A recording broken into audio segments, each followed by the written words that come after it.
Now, Putin, he doesn't have much hair, but what little hair he has, I suspect he's tearing his hair out this morning. I think the first thing to say is that he's a chancer.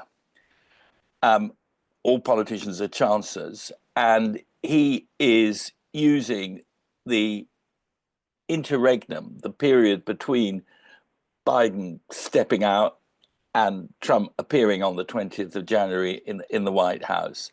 He is trying to use that every which way to maximize his position in Ukraine. Now, suddenly, this seizure of Aleppo, and I think we can call it a civil war in Syria, has cropped up. And he must be very worried indeed now that he's biting off more than he can chew. Yes, he's a chancer, and yes, he's got involved. We know that Russian jets have tried to bomb the rebels in Aleppo, and they've taken another city, we're told this morning. They're clearly doing well in Syria. Assad is beleaguered. Putin sent his jets in, but it's not at all clear that he will be able, Assad, even with Russian jets, will be able to contain the situation. What we're also worried about, of course, is that using the impotence of America right now and the lack of firm leadership, the absence of a smack of firm leadership, I would say that Assad might get up to his old tricks of using sarin nerve gas with Russia protecting him. So, that would be an enormous problem, also a problem for America. It could spell the end of American influence in the Middle East if it's unable to prevent the nerve gas war. So Putin is in a very dodgy place right now. It's, I'm not a poker player or a card player at all, but it's sort of one of those situations where you're really pretending you're maxing out on what you've got. Putin wants to project Russia not just as a world power, but as an alternative power, and in the Middle East, the alternative power to the United States of America. That's why he's supporting Assad. But as I say, he might be biting off more than he can chew, because he's also trying to max out his position in Ukraine and losing. I mean, we know the Russian army has lost probably about 1 million men, either killed or as serious casualties. And that can't go on. The Russian economy is tanking. We know that too. The ruble is kind of worthless against the dollar right now. Yeah, individuals, most of all Putin, they've got a vast amount of wealth stashed away all over the world. But the people of Russia are really beginning to suffer now. So that's why I say he may have bitten off more than he could chew. I am convinced that Putin's real hold on power is much shakier than he presents. He is the master of threats. He is the master of violence. He's the master of manipulation. And everything he does is carefully choreographed and stage managed.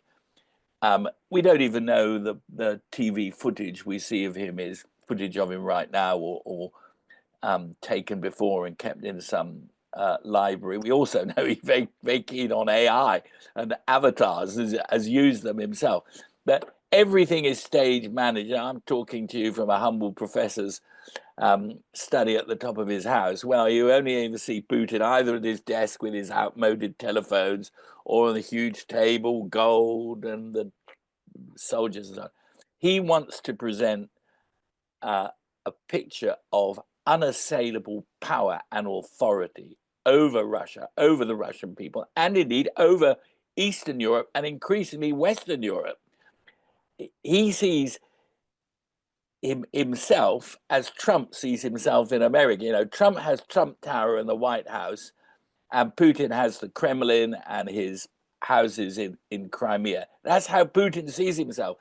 But reality, you cannot escape reality. He's fighting a war, sacrificing hundreds of thousands of young Russian lives to get Ukraine. There's a window of opportunity that he can use in Ukraine to get what he wants, but at the end of the day, he has to face reality. If he's overstretched, if Assad is overthrown, that is an almighty blow to Putin, and he will do everything he can to stop it. But that means taking forces away from Ukraine. So he's in a quandary about what he should do here.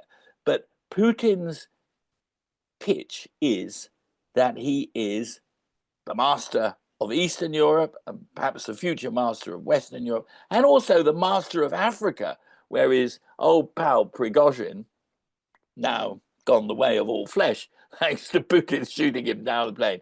He's no longer the kind of military mastermind that particularly good in Africa and Syria, his tactics. So I would say that Putin knows that if Assad goes, it will likely be a break moment for Putin himself.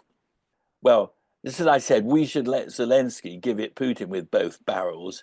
Putin will want to tell Assad to give it the rebels with both barrels, including poison gas. That is what his natural instinct will be, to try to obliterate the rebels. But as I say, 6 to 8 million Syrians fleeing from all of this. This is a big deal. It is a really big deal. And I don't think you can gas the rebels out. I don't think that will be possible. And Putin likes riding horses, and it's a Sunday in Russia. He may be on his horse having a ride round somewhere, but he must worry that he is actually riding for a fall, that he has bitten off more than he can chew, and that his crazy design on Europe, on the Middle East, on Africa, the elements of Putin's mad dream, that these things may be beginning to crumble before his eyes. So we are keeping our fingers crossed that there is bad news for Assad in Syria, because if there's bad news for Assad in Syria, there's bad news for Putin in Russia. And if there's bad news for Putin in Russia, there is good news for the people of Ukraine, the brave, brave people of Ukraine.